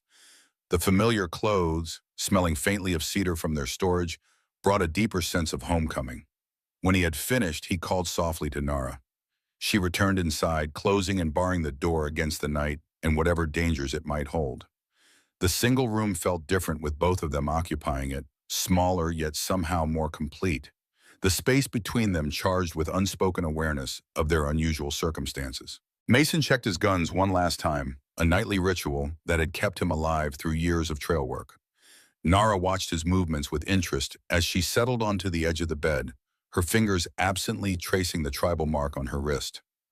"What that gun?" she asked, nodding toward the Winchester he was cleaning. "Winchester 73, he replied. "Had it since the war. Most accurate repeating rifle made." "You shoot good," she observed. "In canyon. Not hesitate." Mason's hands paused in their work. "Had practice." "Kill men before?" He looked up, meeting her direct gaze. "Yes." She nodded, unsurprised. "In war?" "In war. On the trail. Bounty hunting for a while." He resumed cleaning the rifle, his movements precise and practiced. "Did what I had to." "To survive," she said softly. "Sometimes." He slid the cleaning rod through the barrel one final time. "Sometimes for money, sometimes because it seemed right at the time." He set the rifle aside, not proud of all of it. She considered his words, her expression thoughtful. Apache warriors kill too. For tribe, for honor, for survival. She looked down at her hands. Life hard, choices hard. The simple understanding in her voice settled something in Mason's chest, a knot of old guilt loosening slightly. They came from different worlds, but some truths transcended those boundaries. The weight of necessary violence, the complexity of survival in harsh lands. "Your father," Mason asked, changing the subject. "What's his name?" "Nakoe," she replied, "means tracks the enemy. He lead our band of Chiricahua." "Good leader?" "Strong, wise." Her voice softened with pride and longing. "Teach me be strong too." "He did well," Mason observed. "You survived when many wouldn't have." She accepted the compliment with quiet dignity, then asked a question of her own. "Why you leave Montana? After family gone?" Mason hadn't expected the question, though he should have. He stared into the fire for a long moment before answering. After they died, the silence was the worst part. He poked at the embers, sending sparks dancing up the chimney. The house felt hollow. Even the birds seemed to sing differently. He exhaled slowly, sold it all for less than it was worth, just wanted distance. "You became hunter of men then," she observed, not as judgment, but understanding. "Bounty hunting doesn't ask much of a man, except a steady hand and a willingness to travel." His eyes met hers briefly. Sleeping in a different place each night means no memories have time to take root. "But you stop," she noted. "Build cabin here." "A man can outrun his past," he agreed, "but not himself. Eventually you either find a place to stand or you fall." She nodded, understanding in her eyes, but still alone. It wasn't a question, but Mason answered anyway. "Seems safer that way." Nara studied him across the fire-lit space between them. "Safer," she echoed. "But lonely." Mason had no answer for that, so he changed the subject. "We should rest." Been a long few days. Nara accepted the shift in conversation, stretching out on the bed while Mason settled on his bedroll near the door. He extinguished the lamp, leaving only the firelight to illuminate the cabin's interior. Mason, Nara's voice came softly through the dimness. Yes? Thank you for this place. Get some sleep, Nara, he replied, her name still new on his tongue. We're safe for tonight. She seemed to accept this, her breathing gradually slowing into the rhythm of sleep. Mason lay awake longer, listening to the cabin settle around them, the fire crackle in the hearth, the wind whisper at the eaves. For the first time in years, his solitary refuge held another's presence, and he found he didn't mind the change nearly as much as he might have expected.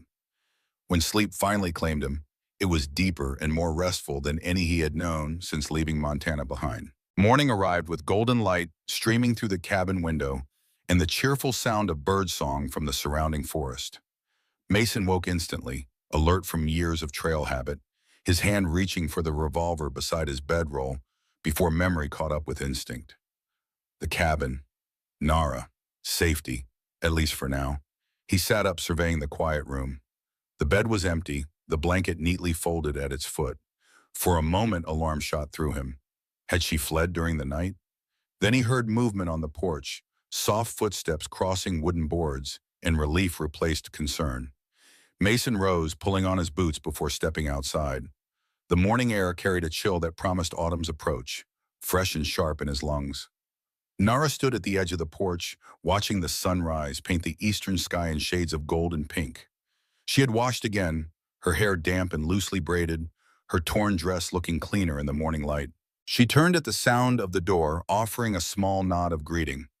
Something had changed in her overnight, a new steadiness in her posture, a clarity in her gaze that spoke of decisions made during quiet hours. Morning, Mason said, moving to stand beside her at the porch rail. Good day for hunting, she observed, nodding toward the clear sky. Need meat. Mason raised an eyebrow, surprised by the practical assessment. You're right. Supplies won't last long. I help, she said, not a question but a statement of intent. Mason studied her face, seeing determination there. You know how to hunt? She straightened slightly, a flash of pride crossing her features. Apache women not helpless, know how to track, to hunt, to prepare meat. Never thought you were helpless, Mason replied honestly. Just asking what you know. She seemed to accept this, her posture relaxing. With bow, I hunt well. With knife. She glanced at his rifle. Never use that. Mason considered this. Having her help would make their situation more sustainable, and it clearly mattered to her to contribute rather than merely receive protection. Her skills, developed in a lifetime before captivity, deserved respect. We'll make you a bow, he decided. There's good wood for it, and I have extra knives in the chest. The smile that briefly touched her lips transformed her face, bringing life to features that had been guarded for so long. It was gone quickly, but the effect lingered in Mason's mind as they set about preparing for the day ahead. After a simple breakfast of coffee and the last of their trail rations, they began the work of settling into the cabin. Mason showed Nara the spring, the best hunting approaches, the places where edible plants grew most abundantly. She absorbed everything with quick intelligence, occasionally offering knowledge of her own about plants he had never considered useful. By midday, they had established a rhythm of cooperation that felt surprisingly natural. Mason cut firewood while Nara gathered plants she recognized as medicinal or edible. When he checked his traps and found 2 rabbits, she demonstrated her skill at preparing the meat, wasting nothing, preserving even the bones for tools and the fur for later use. As they worked, Mason found himself watching her when she wasn't looking. The change in her was remarkable. With each hour of freedom and purpose, more of her true self emerged from behind the protective walls of captivity. She moved with growing confidence, spoke more frequently, even hummed softly to herself when engaged in familiar tasks. For Mason, the experience was both unsettling and oddly satisfying. His solitary existence had been disrupted, yes, but replaced with something that felt inexplicably right. Having another person in his space, particularly this person with her quiet strength and surprising knowledge, made the cabin feel more like a home than it ever had before. In the afternoon, they worked together to craft a bow from a flexible ash branch Mason had been saving for tool handles. Nara directed the process with sure knowledge, showing him how to shape the wood, where to attach the sinew string, how to balance the pull for accuracy. Her hands moved with practiced confidence, muscle memory guiding actions her mind must have feared forgotten during captivity. When the bow was finished, she tested its draw with a critical eye. "Good," she pronounced finally. "Now arrows." They spent the remaining daylight making arrows from straight branches, tipping them with carefully shaped stone points that Nara knapped with impressive skill. Mason watched her hands work the stone, transforming it with precise blows into deadly sharp points. "Where did you learn that?" he asked. "Grandfather teach me," she replied, not looking up from her work. "Say women need know this if men not return from hunt." Her fingers traced the edge of a finished point. "Old ways important. Keep us alive when new things fail." Mason thought of his own reliance on manufactured weapons, on ammunition that couldn't be replaced without returning to civilization. There was wisdom in her approach, in knowledge that didn't depend on commerce or industry. By evening, Nara had a functional bow and a dozen arrows stored in a quiver made from a piece of leather Mason had saved from his last saddle repair. They ate rabbit stew enriched with wild onions and herbs Nara had gathered, the meal far more satisfying than the trail rations. As darkness fell, they sat before the fire, the comfortable silence of shared work between them. Mason cleaned his guns while Nara sorted through the plants she had collected, binding some into bundles for drying, crushing others into poultices and medicines. "Your wrists," Mason noted, seeing that the rawhide marks had faded considerably. "Looking better." Nara nodded, touching one wrist lightly. "Plants help. Old knowledge." She held up a small bundle of leaves. "This stopped bleeding. This," she indicated another plant, "for fever, for pain." "Useful skills," Mason observed. "I was learning to be medicine woman," she said, her voice softening with remembrance. "Before capture." "You still are," Mason replied simply. She looked up at him, something vulnerable and questioning in her gaze. "Here? Alone?" Mason met her eyes steadily. "Knowledge doesn't die because circumstances change. You're still who you were. Still carry what you learned." Her expression shifted, surprise giving way to thoughtful consideration. It occurred to Mason that she might never have considered her identity as something separate from her tribe, her role, her place among her people. The idea that she carried her value within herself, regardless of circumstance, seemed to touch something deep. "You teach yourself to be alone," she observed. "After family gone." Mason considered this, not something you learn so much as endure until the edges of the wound aren't so raw. His eyes held a quiet reflection. "I think we're built to connect, to land, to people. Being truly alone goes against that nature." He looked at her directly. "That's why finding someone who understands feels like breathing again after being underwater." "Yes," she nodded slowly. "Adapt." The words seemed to settle between them, bridging their very different paths to this shared moment. Both had lost what anchored them to the world. Both had found ways to continue despite that loss. And now, unexpectedly, both found themselves creating something new in this remote cabin. The following days fell into a pattern that grew more comfortable with each passing sunrise. Mornings began with Mason checking the perimeter while Nara prepared a simple breakfast. They hunted together, Mason with his rifle, Nara with her new bow. Her aim proved as deadly as he had suspected, her knowledge of animal habits allowing them to bring down game with minimal effort. They gathered wild foods to supplement their meat, berries, roots, pine nuts, whatever the forest offered. Nara taught Mason which plants were edible, which had medicinal properties, which were best avoided. He showed her how to set more efficient traps, how to smoke meat for longer preservation, how to repair the cabin's occasional leaks and drafts. Each day, Nara ventured a little farther from the cabin, her confidence growing as she reclaimed her connection to the land. Each night, they returned to their shared space, the distance between them diminishing in small but meaningful increments. They spoke more freely as days passed, sharing stories and knowledge across the cultural divide that separated their experiences. Mason told her about his years on cattle drives, about the homestead in Montana, about the battles he had seen during the war. Nara shared tales of her people, their migrations following game, their ceremonies marking the seasons, their long resistance against those who sought to take their lands. Between them grew a mutual respect born of recognized strength. Neither pitied the other for what they had lost. Both acknowledged the resilience it took to continue. A week into their coexistence, Mason returned from checking his traps to find Nara kneeling by the spring, washing her torn dress yet again. The garment was clearly beyond real repair, the fabric worn thin, the tears barely held together by her makeshift stitching. Without a word, Mason went into the cabin and opened the chest where he kept his spare belongings.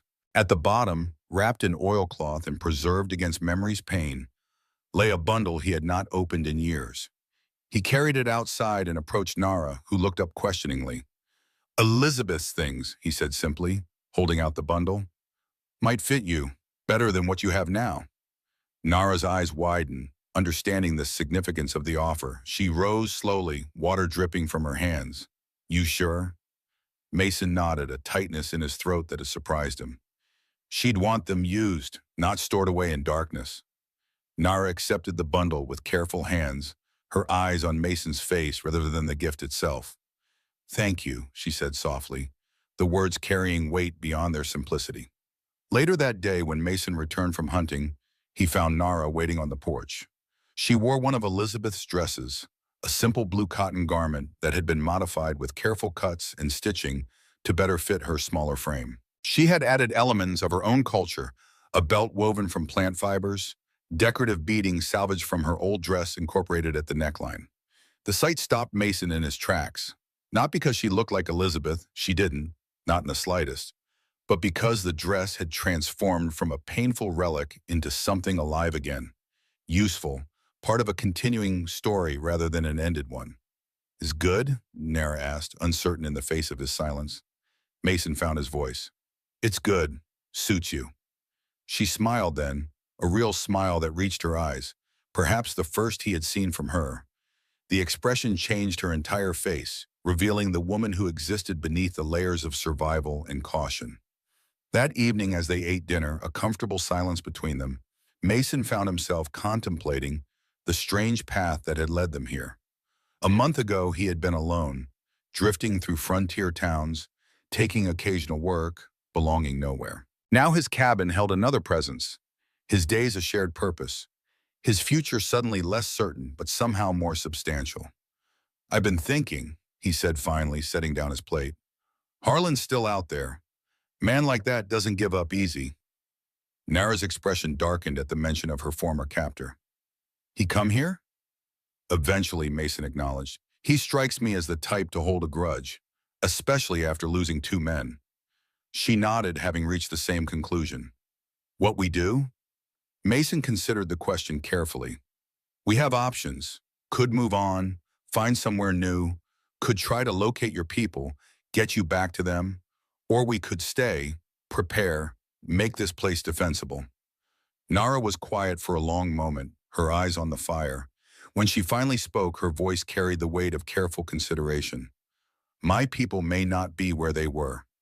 Apache moved with seasons, with army pressure." She touched the tribal mark on her wrist, a gesture that had become familiar to Mason. "Many moons since taken. Maybe they think me dead." "We could still try to find them," Mason offered. "Maybe," she agreed, "but not now, not with Harlan hunting." She looked up, meeting his eyes directly. "This place good, defensible. We make it strong." Mason studied her face, looking for any sign of hesitation. "You're sure this isn't your home?" "Home is people," she said simply. "Not place," then more softly, "you give me safety when no one else would. That means something." The words settled between them, honest and unadorned. Mason nodded, accepting her decision and the responsibility it entailed. "Then we stay," he said, "and we prepare." The next days brought a new focus to their activities. Beyond hunting and gathering, they began strengthening the cabin's defenses. Mason dug a shelter beneath the floor, a hidden space large enough for Nara to hide in if danger approached. They established sight lines through the surrounding forest, cleared brush that might provide cover for an approaching enemy, set up early warning systems of trip, wires, and noisemakers. Nara proved as adept at defensive preparation as she was at hunting and medicine. Her Apache upbringing had included learning to protect the camp, to spot danger before it arrived, to create advantages in difficult terrain. She and Mason worked together smoothly, each contributing knowledge the other lacked. Between these practical tasks, life at the cabin settled into a rhythm that felt increasingly natural. They shared the daily work without discussion, Mason handling the heavier task of cutting wood and maintaining the structure, Nara focusing on food preparation, medicine, and crafting items they needed. Neither questioned the division, it simply evolved from their respective strengths. Evenings found them by the fire, sometimes talking, sometimes silent, the space between them comfortable in a way Mason had not experienced since his family's loss. Nara spoke more freely now, sharing stories of her childhood, her training as a healer, her people's ways. Mason found himself doing the same, opening doors to memories he had kept locked away for years. On the 10th night since reaching the cabin, as a storm lashed the roof with rain and wind howled through the pines outside, Nara asked a question that had clearly been on her mind for some time. "When danger pass," she said, looking up from the arrowhead she was shaping, "what then?" Mason set aside the trap he was repairing. "What do you mean? If Harlan not find us, or if we drive him away?" Her eyes met his steadily. "What happens to me? To us?" The question hung between them, loaded with implications neither had directly addressed. Mason considered his answer carefully, wanting to offer honesty without presumption. "That would be your choice," he said finally. "If you want to find your people, I'll help you try. If you want to stay here, you can. If you want to go somewhere else entirely, start new, that's your right too." She studied his face, searching for something beyond his words. "And you? What you want?" Mason hadn't allowed himself to consider that question. Not fully. The immediate need for safety had overshadowed any longer view. But faced with Nara's direct inquiry, he found the answer came easier than expected. "I've been alone a long time," he said slowly. "Thought that's what I wanted, what I deserved maybe, after everything. But these past days," he gestured around the cabin at the life they had begun building together. "This feels right in a way nothing has for years." Nara nodded as if his words confirmed something she had already sensed. "For me also," she admitted quietly. "First I stay because safer than running. Now I stay because I want to." The simple honesty of her statement touched something in Mason that had been dormant for too long.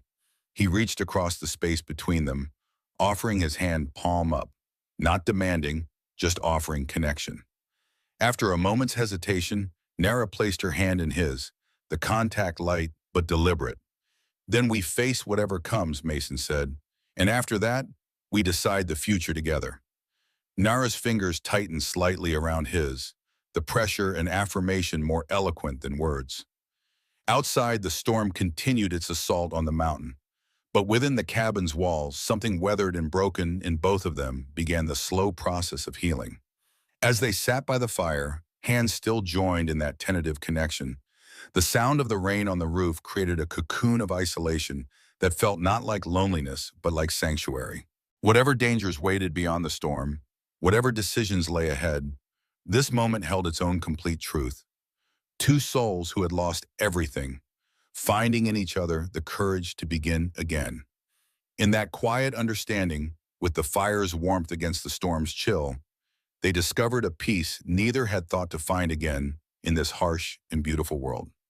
The storm passed by morning, leaving the forest washed clean, droplets glittering on pine needles in the early light. As days turned to weeks, Mason and Nara fell into a rhythm of life that felt increasingly natural. They reinforced the cabin, set traps along likely approach routes, and established warning systems that would alert them to anyone coming up the mountain. But even as they prepared for danger, they built something more than just defenses. One crisp autumn morning, Mason returned from checking his trap line to find Nara kneeling by a patch of ground she had cleared near the spring. She was planting something, her hands working the soil with practiced care. "What's that?" he asked, setting down his gear. "Medicine garden," she replied, not looking up. "Winter coming. Need plants close when snow deep." Mason watched her work, struck by the permanence of the act. Planting meant staying, meant believing in a future here. "Good thinking," he said simply, but they both understood what remained unspoken. That evening, as they sat by the fire, Mason pulled something from his pocket, a small wooden carving of a bird, its wings spread wide.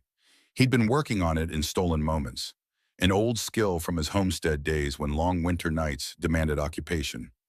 "For you," he said, holding it out to her. "Saw you watching the hawks yesterday." Nara took the carving, her fingers tracing the smooth lines. She didn't comment on its beauty or thank him with words. Instead, she reached behind her neck and removed something, a small leather pouch on a cord.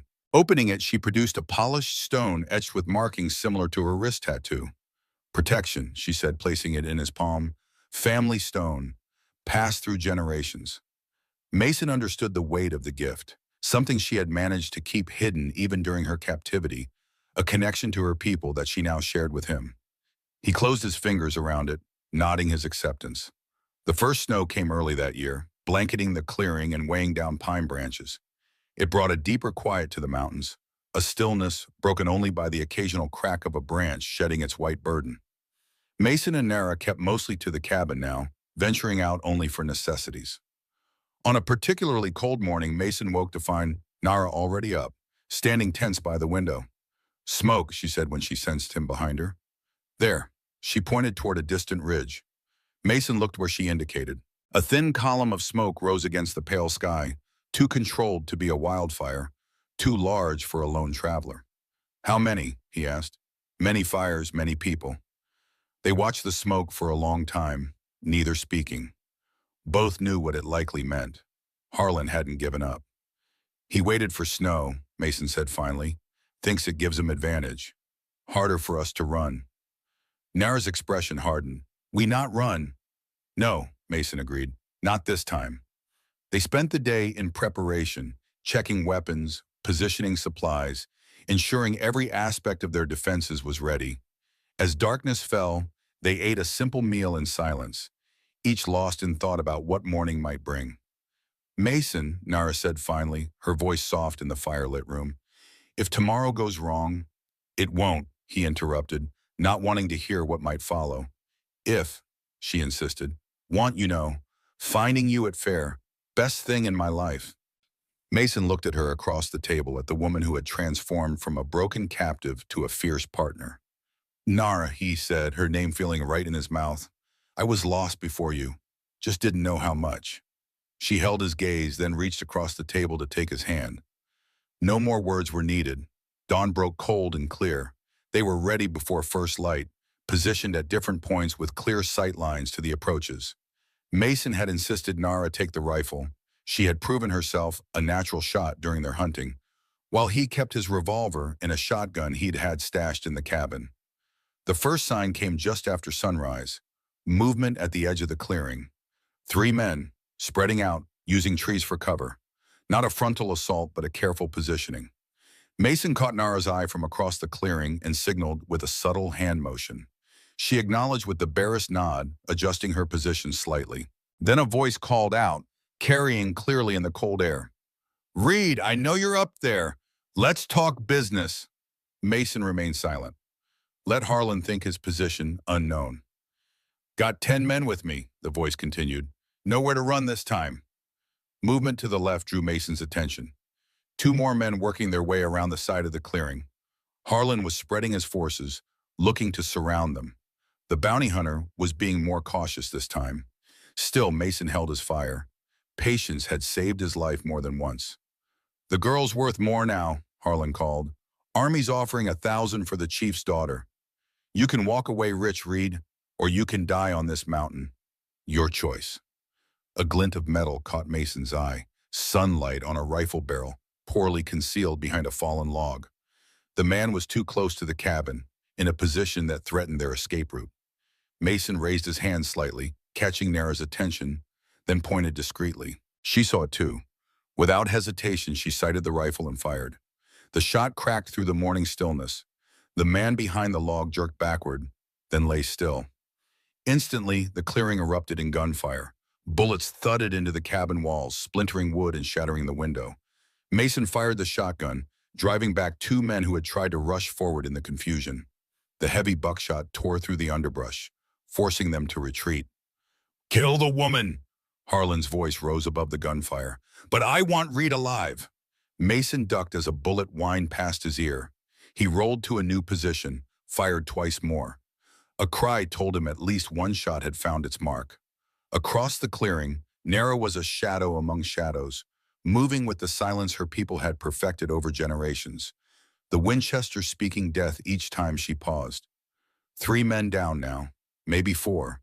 But Harlan's men were closing in, tightening the circle. A bullet struck the ground inches from Mason's boot.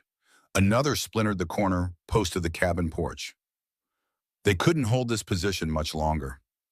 Mason caught movement to his right, a man charging toward Nara's position. Without thinking, he broke cover, firing as he ran. The man went down, but the movement exposed Mason. He felt the punch of impact before he heard the shot, a hot slice across his ribs that spun him half around. "Mason!" Nara's voice sharp with alarm. "I'm fine," he called back, though the spreading warmth along his side told him otherwise. He pressed a hand to the wound, felt blood seeping between his fingers. A graze, but deep enough. The gunfire had paused. An unnatural silence settled over the clearing. "Looks like you're bleeding, Reed," Harlan's voice came again, closer now. "How long you think you can keep this up?" Mason didn't answer. He moved carefully behind a stump, trying to spot Harlan's position. "I've lost some men," the bounty hunter continued, "but I've still got enough to finish this. Give up the girl. I'll let you walk away." "You know that's not happening, Harlan," Mason called back, wanting to draw attention away from where Nara had last been. "Then I guess we do this the hard way." A new volley of shots tore through the clearing. Mason returned fire, but his vision was beginning to blur at the edges. The blood loss was worse than he'd thought. Then, from somewhere to his left, came a sound that didn't belong, a high, warbling cry that echoed off the mountainside. It rose and fell in a pattern that sent a chill through Mason, not caused by the cold or his injury. The gunfire faltered, then stopped. In the silence that followed, the cry came again, answered this time by a similar sound from beyond the clearing. Then another, and another. "What the hell is that?" one of Harlan's men shouted, fear evident in his voice. Mason knew. It was a signal. Nara's signal. From the forest emerged figures on horseback, at least a dozen, materializing from the trees like spirits. Men with painted faces and rifles, feathers and beads woven into their hair, moving with the fluid grace of those born to the saddle. Apache warriors. Their leader rode forward, a tall man whose very posture spoke of authority. The tribal markings on his face matched the tattoo on Nara's wrist. Harlan's remaining men panicked, firing wildly at the newcomers. The Apache returned fire with deadly precision. In moments, half of Harlan's force lay dead or wounded. "Fall back!" Harlan shouted. "Fall back, damn you!" The bounty hunter emerged from behind a boulder, firing as he retreated. Mason raised his revolver, but his hand shook, the barrel wavering. Before he could steady himself, a single shot rang out from the cabin roof. Harlan staggered, clutching his chest. He looked up in disbelief to where Nara perched, the Winchester still trained on him. Their eyes met across the distance. Harlan opened his mouth as if to speak, then crumpled to the ground. The remaining bounty hunters fled into the forest, pursued by several Apache riders. Others dismounted, moving through the clearing to check the fallen. Mason struggled to his feet, one hand pressed to his wounded side. He made his way toward the cabin as Nara descended from her position. She ran to him, concern etched on her face as she saw the blood soaking his shirt. "Not bad," he assured her, though his legs felt increasingly unsteady. The Apache leader approached them, his gaze fixed on Nara with an intensity that needed no translation. He dismounted, standing tall before them. "Nakohe," Nara whispered, her voice catching. The man's stern expression broke, giving way to something raw and powerful. He stepped forward and embraced Nara, holding her as if afraid she might vanish. Mason swayed slightly, darkness threatening at the edges of his vision.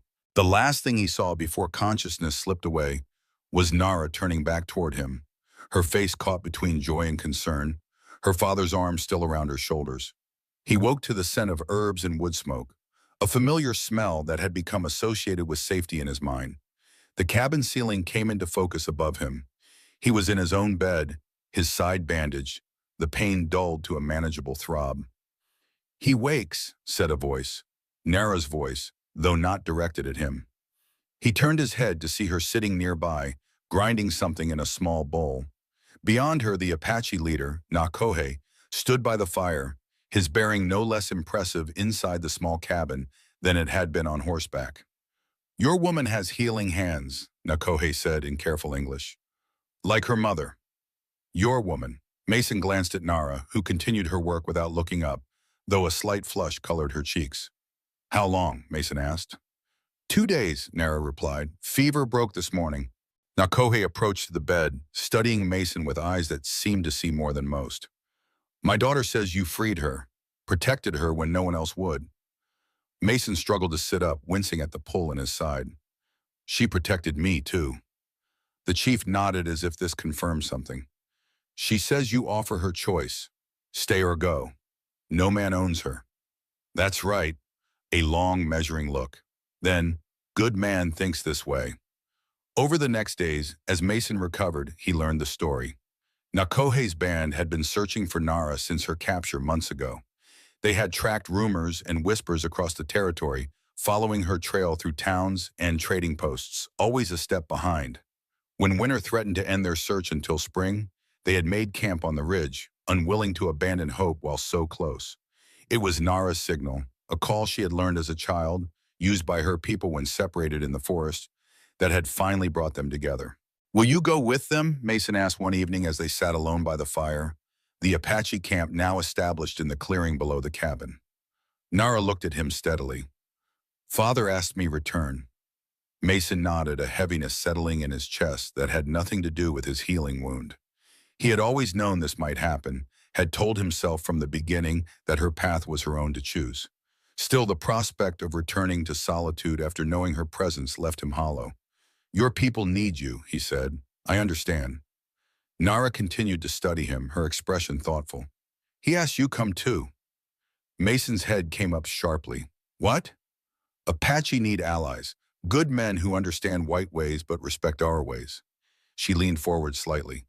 "Need healers too, people who know plants, who help sick, wounded." "I'm no healer," Mason said. "You learn, I teach." Her eyes held his. "If you want. If you want." The same words he had spoken to her that day in Silver Creek, offering freedom without demand. Now she returned them to him, a gift of equal value. "And if I want to stay here," he asked quietly. "Then I stay too," she replied without hesitation. The simplicity of her answer took his breath away. After everything, her captivity, her reunion with her people, she would choose him, choose this life they had begun building together. "We decide together," she reminded him, echoing his words from nights before. "Remember?" Mason remembered. He remembered everything, the fairground, the journey, the storm, the way her hand had felt in his. He looked around the cabin that had been merely shelter before her arrival, now transformed into something that felt like home. "We could do both," he said finally. "Stay here, but visit your people. Learn from them. Maybe help them understand the changes coming." Nara smiled then, a real smile that reached her eyes. "Medicine cabin," she said. "Healing place between two worlds. Is that what you want?" She nodded, then moved to sit beside him, close enough that their shoulders touched. "What I want," she said softly, "is you. This place. Peace we find here." Mason took her hand, their fingers interlacing naturally now. "Then that's what we'll build." And they did. 1 year later, the cabin had transformed. A second structure stood nearby, built with the help of Nakohe's people, its design a blend of Apache wisdom and frontier practicality. Inside, shelves lined the walls, holding jars of dried herbs, tinctures, salves, and bandages. A treatment area occupied the center of the room, surrounded by beds for those who needed longer care. People came from all directions, settlers from distant homesteads, travelers along the mountain trails, members of Nara's tribe, and occasionally other native peoples. Word had spread of the mixed-blood healer and her white husband who offered care to anyone in need, regardless of origin. Mason stood on the porch of their expanded cabin, watching as Nara showed a young Apache woman how to prepare a poultice for wound healing. Her confidence had grown over the months, her natural talents flourishing in this place where she was neither captive nor outsider but simply herself. Behind them, in a cradleboard leaning against the cabin wall, their infant daughter slept peacefully, her small features a perfect blend of both bloodlines. They had named her Elizabeth Taluta, honoring both the past they had lost and the heritage they would preserve. Nara looked up, caught Mason watching them. The smile she gave him still took his breath away, a year later. She excused herself from her student and crossed to where he stood, sliding naturally into the space beside him. "Happy?" she asked simply. Mason looked at their home, at the healing lodge busy with activity, at their sleeping child. He thought of how far they had come from that day at the fairground. A journey measured not just in miles but in healing, in trust rebuilt, in love discovered in the most unlikely place. "Yes," he said, putting his arm around her shoulders. "More than I ever thought possible." As they stood together watching the life they had built from broken pieces, Mason reflected on the strangeness of fate. He had gone to Silver Creek that day seeking nothing but temporary shelter, expecting only to pass through like so many places before. Instead, he had found a purpose, a partner, and finally a peace he had thought forever lost. Beneath his shirt, he still carried the stone Nara had given him that night by the fire, a protection charm that had somehow worked its magic in ways neither of them could have foreseen, not by preventing danger, but by giving them the strength to face it together, by transforming two solitary wounded souls into something stronger than either could have been alone. In the mountains around them, winter was approaching again, but this year they welcomed it without fear, secure in the knowledge that they had found in each other the most powerful medicine of all, a home where both belonged, a love built on choice rather than possession, and the quiet miracle of beginning anew.